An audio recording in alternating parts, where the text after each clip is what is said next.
জিবরাইলকে রাসূল জিজ্ঞাসা করলেন, জিবরাইল শোনো, ফেরেশতাদের মধ্যে আল্লাহ তাআলা তোমাকে শ্রেষ্ঠ করে বানিয়েছে, তোমার মান মর্যাদা অনেক বেশি করে বানিয়েছে। জিবরাইল আমি জানতে চাই, বলো না তোমাকে আল্লাহ তাআলা ফেরেশতাদের মধ্যে সম্মানিত করেছে, আর এই আসমান জমিন আরশ কুরসি লৌহ কলম জান্নাত জাহান্নাম জিন্নাত ইনসান ফেরেশতা আল্লাহ সৃষ্টিতে যা বানিয়েছে সব থেকে শ্রেষ্ঠ করে বানিয়েছেন আমি মুহাম্মদুর রাসূলুল্লাহ। আল্লাহু আকবার। আল্লাহর সৃষ্টির মধ্যে সব থেকে দামি আমি। জিবরাইল তোমার কাছে আমি জানতে চাই, বলো এই সৃষ্টির মধ্যে আল্লাহ তাআলা আমাকে যত দামি করে তৈরি করেছেন, এত দামি করে আল্লাহ এই পৃথিবীতে কিছুই সৃষ্টি করলেন না। জিবরাইল তোমার কাছে আমি জানতে চাই, বলো এই পৃথিবীতে তুমি কতবার এই পৃথিবীতে এসেছো এবং আগামীতে আসবা? জিবরাইল তোমার কাছে আমি জানতে চাই। এবার জিবরাইল জবাব দিচ্ছেন, পয়গম্বরে আরবি, এই পৃথিবীতে আমি কোন পয়গম্বরের কাছে একবার, দুইবার, তিনবার, পাঁচবার, 10 বারের বেশি যাই নাই। আমি শুধুমাত্র কেবলমাত্র আপনার কাছে পৃথিবীতে এসেছি 24,000 বার। আল্লাহু আকবার, জোরে বলেন। পয়গম্বরে আরবি, আল্লাহ আপনাকে এত ভালোবাসেন, আপনার এই জিন্দেগিতে আমি 24,000 বার আপনার কাছে এসেছি। আপনারা কি একটা বার চিন্তা করতে পারেন এই দুনিয়ার জমিনে জিবরাইল কলিজার টুকরা রাসূল পাকের কাছে 24,000 বার এসেছে। আল্লাহ তাআলা তার রাসূলের কাছে জিবরিল আমিনকে পাঠিয়ে দিয়েছে। আল্লাহ বুঝাতে চায়, জিবরাইল যে রাসূলকে, যে হাবিবকে দুনিয়ায় পাঠিয়ে দিয়েছি, একা রাখতে চাই না।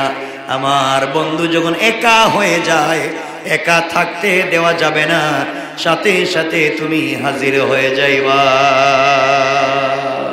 সুবহানাল্লাহ পড়েন। এই জিবরাইল বলছেন, ইয়া রাসূলুল্লাহ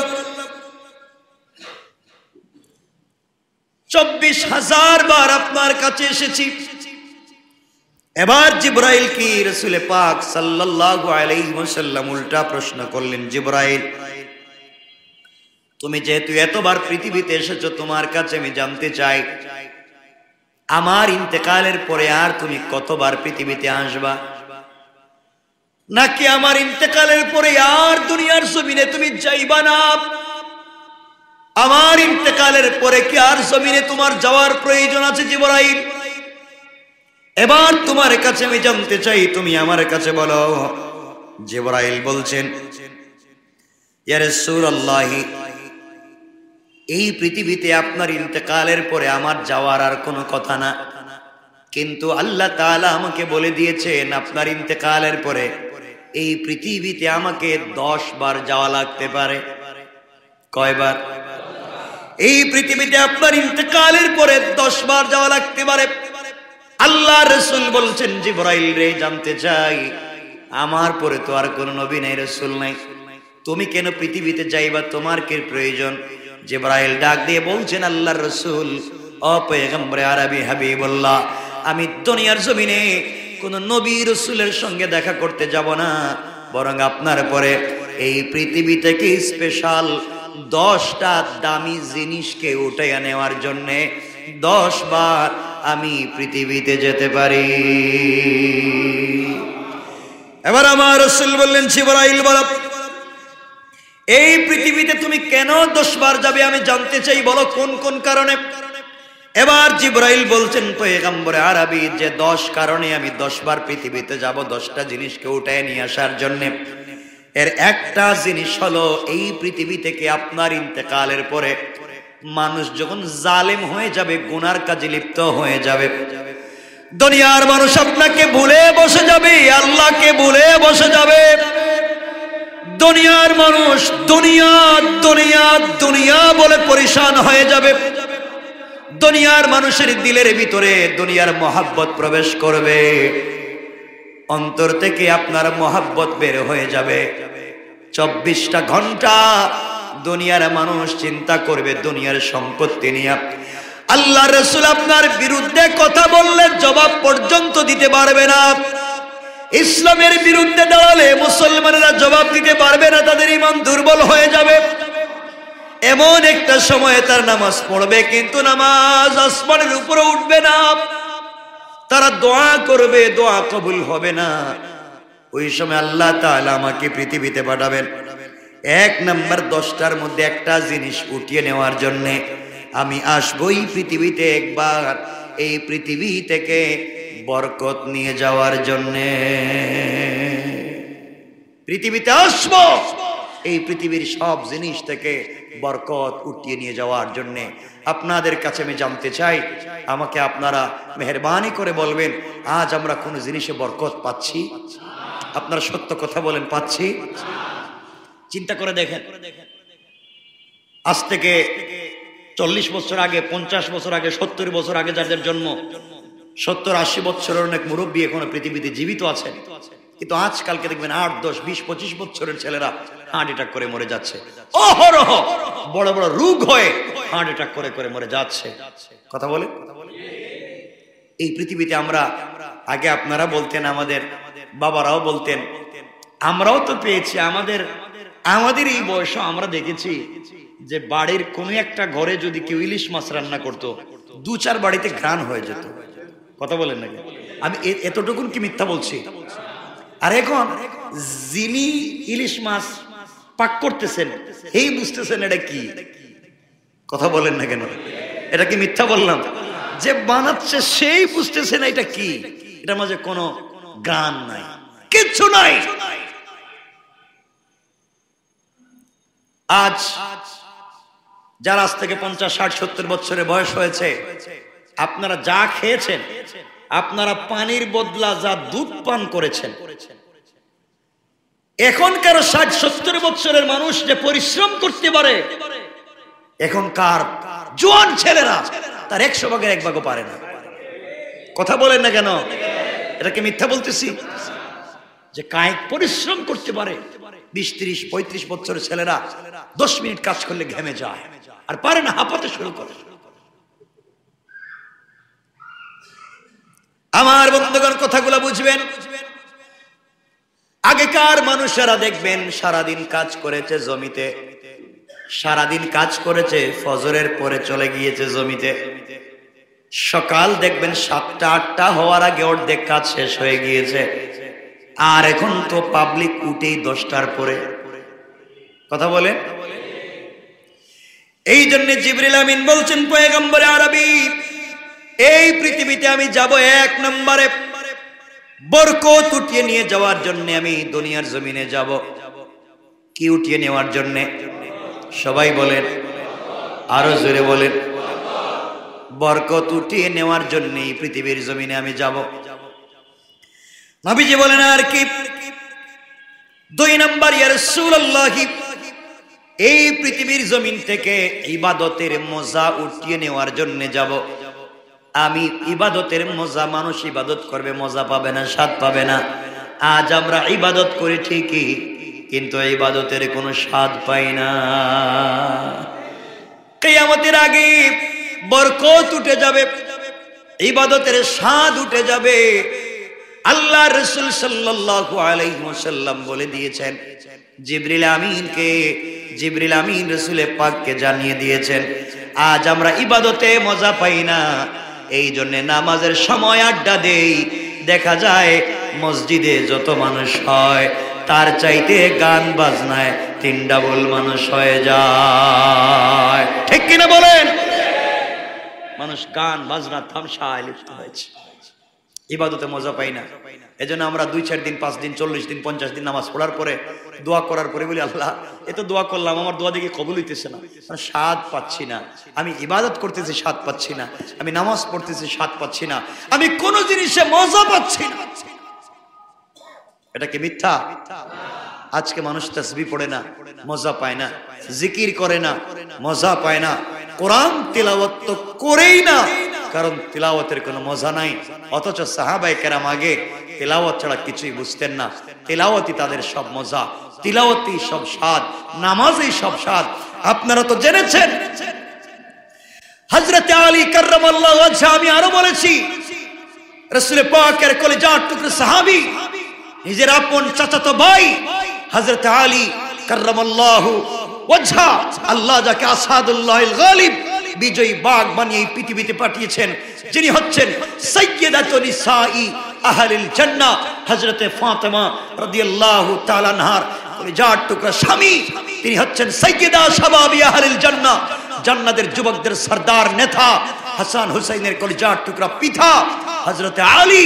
তারা নামাজে, তারা ইবাদতে স্বাদ পাইতেন, কিন্তু আমরা আজকে পাচ্ছি না। ঠিক কিনা বলেন? আপনারা ভালো করেই জানেন তারা নামাজে কতটুকু স্বাদ পেয়েছিলেন। যুদ্ধের ময়দানে আপনারা ভালো করেই জানেন, একটা যুদ্ধে হযরতে আলী কাররামাল্লাহু ওয়াজহার পায়ে তীর বিঁধে গেল, হাঁটুর নিচে টাকনোর উপরে পায়ের দিকে তীর বিঁধে গেল, তীর ঘেঁটে গেল, বিষাক্ত তীর, পুরা শরীর বিষাক্ত হয়ে গিয়েছে। হযরতে আলী হাঁটটা তো দূরের কথা, চিৎকার করে অজ্ঞান হয়ে পড়ে যায়। জ্ঞান ফিরবার পরে হাওমাও করে কান্না করে, পায়ের ভিতরে তীর বিঁধে গিয়েছে, বের হচ্ছে না। এত কষ্টের ভিতরে আছেন, দীর্ঘ সময় চলে গেল কিন্তু তীর খোলা যায় না।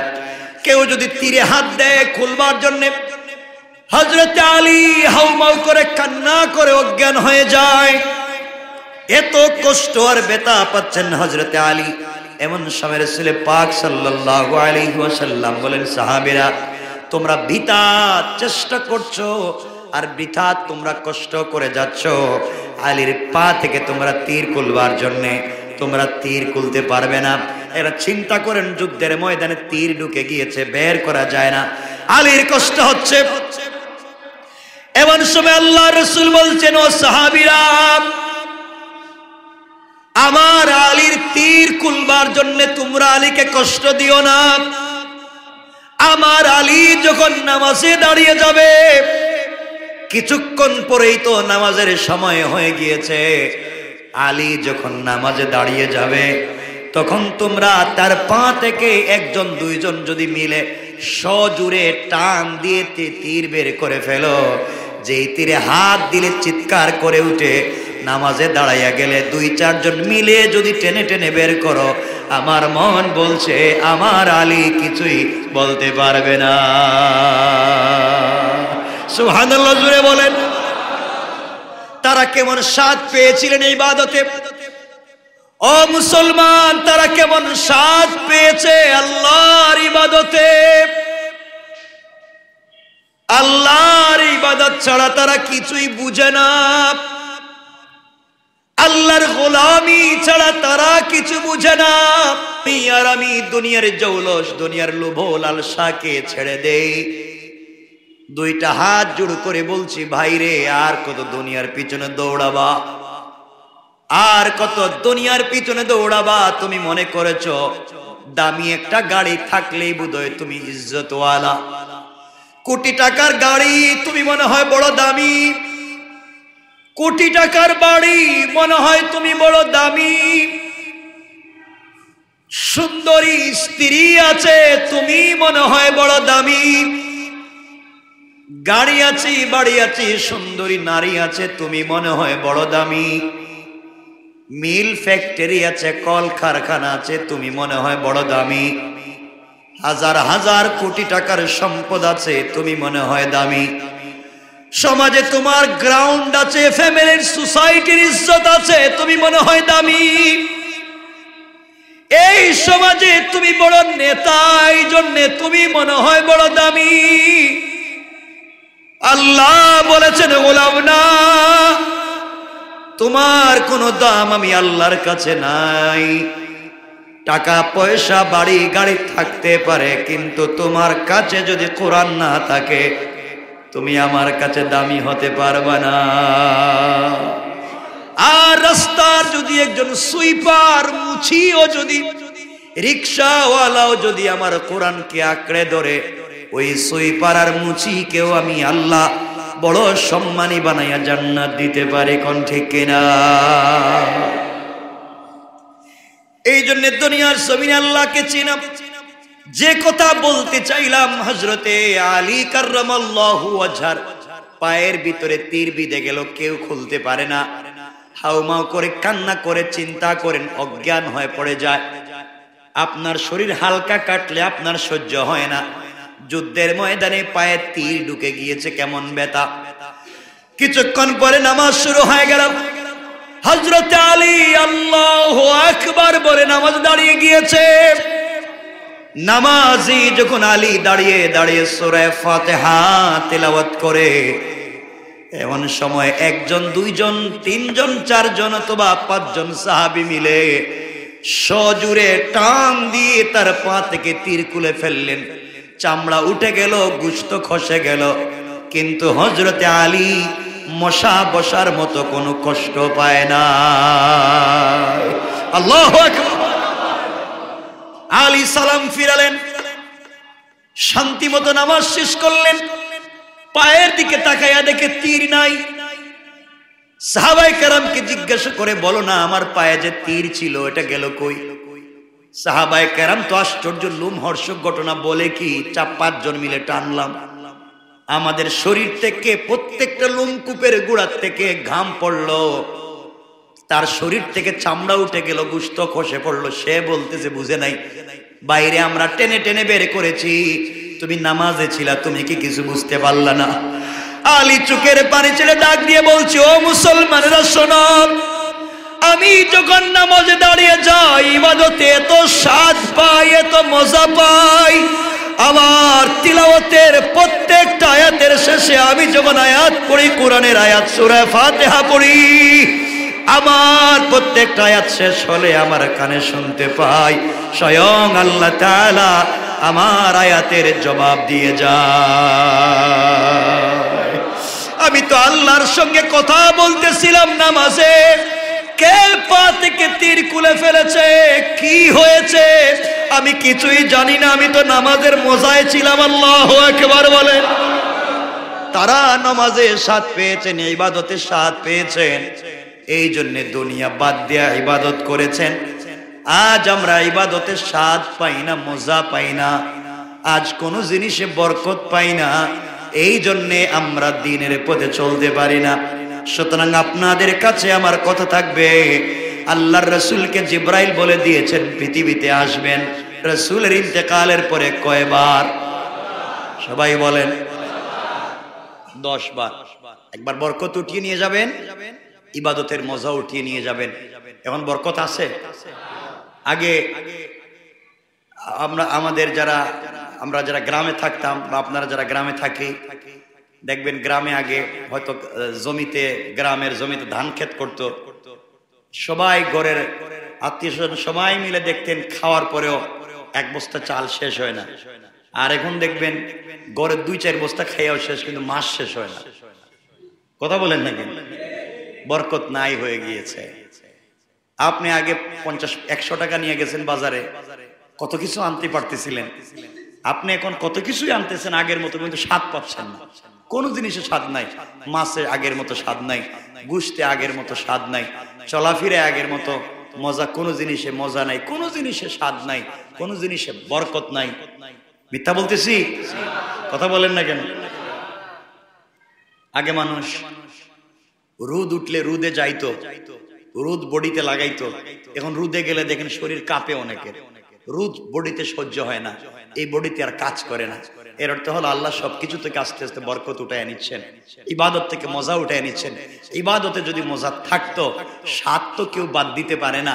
স্বাদের জন্য দেখবেন সারা সপ্তাহ চিন্তা করে, শুক্রবার আসলে মোটরসাইকেল নিয়ে মাওয়া যাবে ইলিশ খাওয়ার জন্য, অনেক যায় না, আবার অনেক মোটরসাইকেল অ্যাক্সিডেন্ট করে মরেও।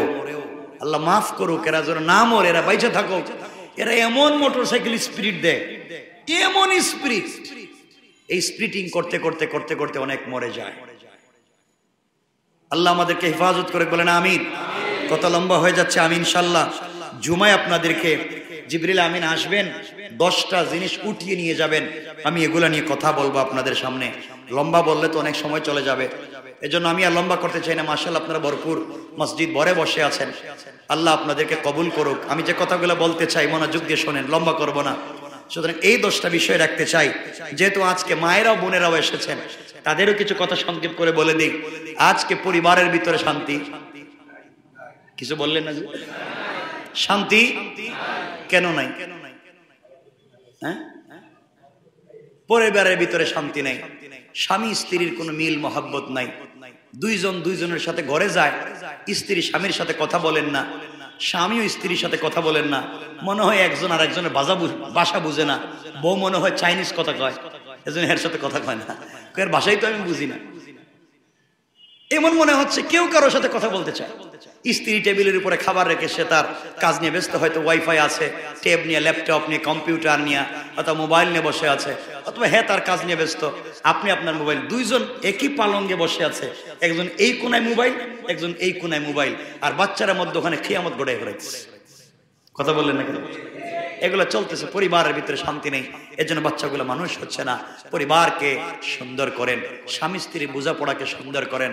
রাসূল পাক ইসলাম বলেছেন, স্বামী স্ত্রীর বোঝাপড়া যেই পরিবারে সুন্দর হবে, এই পরিবারকে আল্লাহ জান্নাতের টুকরা বানাইয়া দিবেন।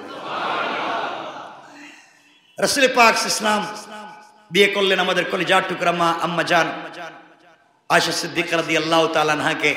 তো আম্মা জান আয়েশা সিদ্দিকা রাদিয়াল্লাহু তাআলা আনহা বলতেন, মাঝে মাঝে বলতেন যে আমি, নবীজি বাহিরে থাকতেন আর আমি ঘরের ভিতরে আমার বান্ধবীদেরকে নিয়ে কাপড় দিয়া খেলনা বানাইতাম, খেলনা। আম্মা জান আয়েশা বলতেছে, বয়স কম ছিল তো খেলনা বানাতেন। তো রাসূল পাক সাল্লাল্লাহু আলাইহি ওয়াসাল্লাম যখন ঘরে ঢুকতেন, তাকে দেখবার পরে আমার বান্ধবীরা দৌড়, কেউ আর নাই, সব দৌড়ে পলাইতো, আমি একা। তো নবীজি বলতেন ঘরে ঢুকে, আয়েশা এরা গেল কই? আপনার ভয়ে তো সব ভাগছে। আম্মা জান আয়েশা বলেন, নবীজি তখন বাইরে হইতেন, ঘর থেকে বের হতেন, এবং তারা কে কোন জায়গায় দৌড়ে পলাইছে এদেরকে ধইরা আবার লই আইতেন। সুবহানাল্লাহ বললেন, কে কোন জায়গায় পলাইছে এদেরকে দৌড়ে গিয়ে ধরে আবার নিয়ে আসতেন। আয়েশা নিয়ে আয়েশা বলতেন, তোমরা আমার স্ত্রী খাদিজার সঙ্গে খেলাধুলা করতেই বোঝাইতে পারবে না। সুবহানাল্লাহ বললেন, কারণ আম্মা জান আয়েশা বলেন, আমার বয়স কম ছিল, তখন আমি খেলাধুলা করতাম, তখন ওরা চলে গেলে তো আমি একা একা বোরিং ফিল করতাম, খারাপ লাগতো। তখন এই জন্যে রাসূল পাক ইসলাম আমার বান্ধবীদেরকে যাইতে দিতেন, তাদেরকে বসায় রাখতেন, আর আমরা এভাবে গল্প গুজব করতাম, আর রাসূল এগুলা দেখে দেখে মুস্কি মুস্কি হাসতেন। সুবহানাল্লাহ পড়ে। এই জন্য আমি আমার মায়েদেরকে বলবো, আপনারাও আরেকটু স্মার্ট হওয়া লাগবে স্বামীর জন্যে। আপনারা চমৎকার একটু বিউটিফাই হতে হবে, নিজেকে খুব সুন্দর করে স্বামীর জন্য সাজাতে হবে। কিন্তু আমাদের মায়েরা, আমাদের বোনেরা আজকালকে নিজেকে স্বামীর জন্য সাজায় না।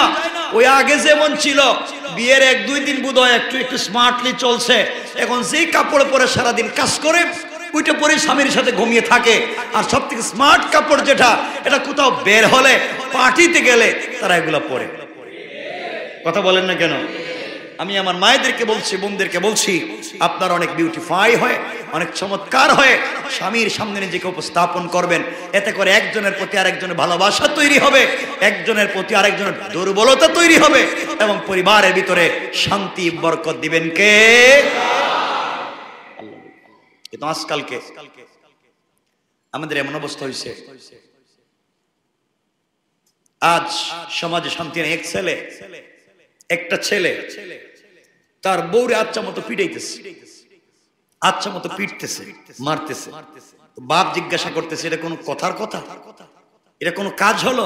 তুই তোর স্ত্রীরে পিটাচ্ছিস কেন? সে বলতেছে, আব্বা আমি তো দেখছি আপনি তো আমার আম্মারে পিটাইতেন। কথা বুঝেন নি?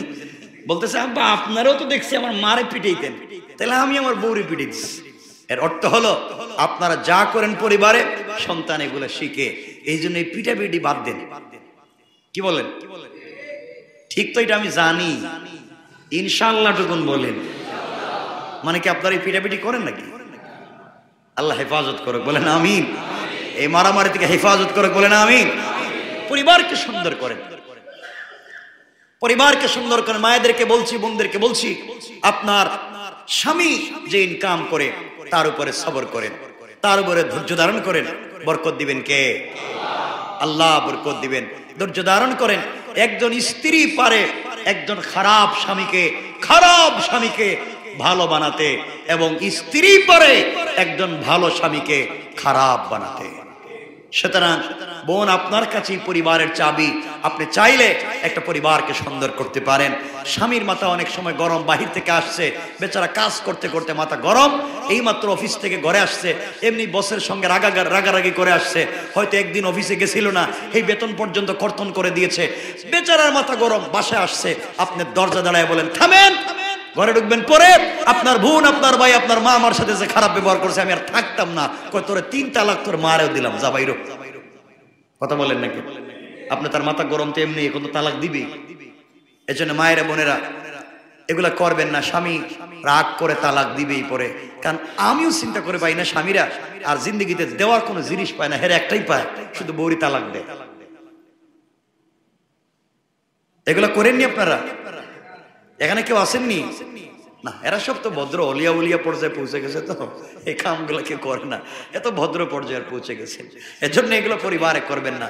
স্ত্রীকে আপনি রাগ করতে পারেন, কিন্তু আপনি তাকে তালাক দিতে যাবেন কেন? মারতেই যদি প্রয়োজন, রাসূল পাক বলছেন স্ত্রীকে মারতে আপত্তি নেই। রাসূল বলছেন মারো, কিন্তু দাগ পড়তে পারবে না। কি পড়তে পারবেন?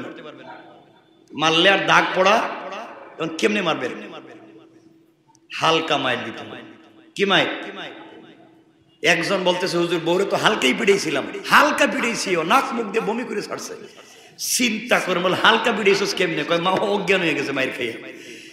যে বেচারা হালকা মায়ের যদি বউ অজ্ঞান হয়, এ যদি মোটামুটি পিড়া দিলে তোর গুরুস্থানে পাঠাই দিবে, আজিমপুরে পাঠাই দিবে। এজন্য এগুলা করা যাবে? বলেন না যাবে? স্ত্রীকে ছোট করা যাবে না।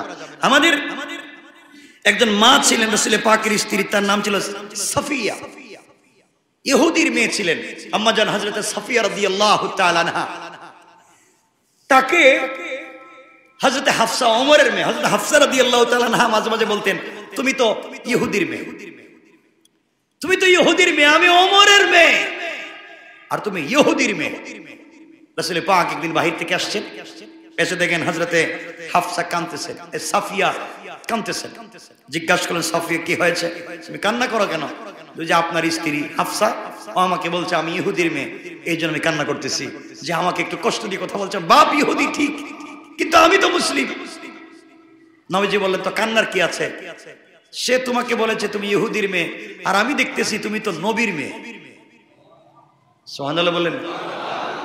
স্ত্রীকে খুশি করবার জন্য রাসূল কেমনে চমৎকার কথা বললেন, ডাইরেক্ট উল্টা। তুমি বলতেছো হাফসা বলেছে তুমি ইহুদির মেয়ে, আর আমি দেখতেছি তুমি তো নবীর মেয়ে। সুবহানাল্লাহ বলেন। রাসূল পাক বলছেন সাফিয়া রে, হাফসা তোমাকে বলেছে তুমি ইহুদির মেয়ে, আর আমি দেখি তুমি তো নবীর মেয়ে। তোমার বাপও নবী, তোমার চাচাও নবী। সাফিয়া বলতেছেন ইয়া রাসূলুল্লাহ আমার বাপ তো নবী না, আমার চাচাও তো নবী না, এরা তো ইহুদি ঠিকই, কতলে তুমি রাগ করলা কেন? সুবহানাল্লাহ বললেন না? তাহলে তুমি রাগ করছো কেন? ইয়া রাসূলুল্লাহ ব্যথা লাগবে না? এজন্য নবীজি বলেন না, তোমার বাপ চাচারা নবী। হযরতে সাফিয়া বললেন কেমনে আমি জানতে চাই, কেমনে আপনি বললেন আমার বাপ চাচারা নবী, জানতে চাই। নবীজি বলেন সাফিয়া রে, তোমার বংশ পরম্পরা যেখানে গিয়েছে, তোমার বংশ পরম্পরা গিয়েছে তোমার এক চাচার নাম হযরতে হারুন, হযরত তোমার বাবার নাম হযরতে হারুন, অর্থাৎ তোমার বাবার বংশ পরম্পরা যেখানে গিয়েছে তোমার বাবার বাবার বাবার নাম হারুন। সুবহানাল্লাহ বলেন। হারুন নবী ছিলেন কি ছিলেন না? তিনি বললেন তোমার বাবার বাবার বাবার বাবার নাম হারুন, আর হারুনের ভাইয়ের নাম কি? কথা বলেন না কেন? মুসা। সুতরাং হারুন ও নবী, মুসাও নবী। এই জন্য বললাম বাবার বাবাও নবী, চাচার চাচাও নবী, অর্থ তোমার বাপও নবী, তোমার চাচাও নবী। সুবহানাল্লাহ। স্ত্রী খুশি হয়ে গেলেন। নবীজি বললেন হাফসা রে, সাফিয়া রে, তোমাকে তারা এই কথা বলে কষ্ট দিয়েছে, তুমি বলতে পারলে না যে আমার বাপ ইহুদি হতে পারে কিন্তু আমার স্বামী হলেন আল্লাহর একজন পয়গম্বর হাবিবুল্লাহ, আল্লাহর পরে যার মর্যাদা তিনি হলেন আমার স্বামী। পড়েন সুবহানাল্লাহ, আল্লাহু আকবার। খুশি করে দিয়েছে হযরতে সাফিয়া, খুশি হয়ে গেলেন। আর আমরা আমাদের স্ত্রীদেরকে বলি, তোর বাপ সিনোস, এটা কেডা ছিল?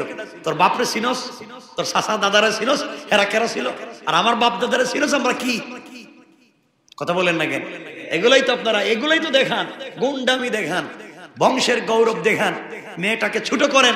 চিনো আমি কোন বংশের ছেলে, তোর বিয়ে করে ঠকছি। এগুলা ঠিক না, এগুলো আমরা বলবো না ইনশাআল্লাহ। পরিবারকে সুন্দর করে দিবেন কে? স্বামী স্ত্রীর কেমিস্ট্রি যদি চমৎকার না হয়, স্বামী স্ত্রীর বোঝাপড়া যদি চমৎকার না হয়, ওই পরিবার থেকে চমৎকার সন্তান জন্ম নিতে পারে? আল্লাহ তাআলা আমাদের সবাইকে কবুল করুক। আজকের মতো এখানে রেখে দিতে চাই। আমার জন্য দোয়া চাই, আপনাদের জন্য দিল থেকে দোয়া থাকলো। আল্লাহুম্মা আমিন।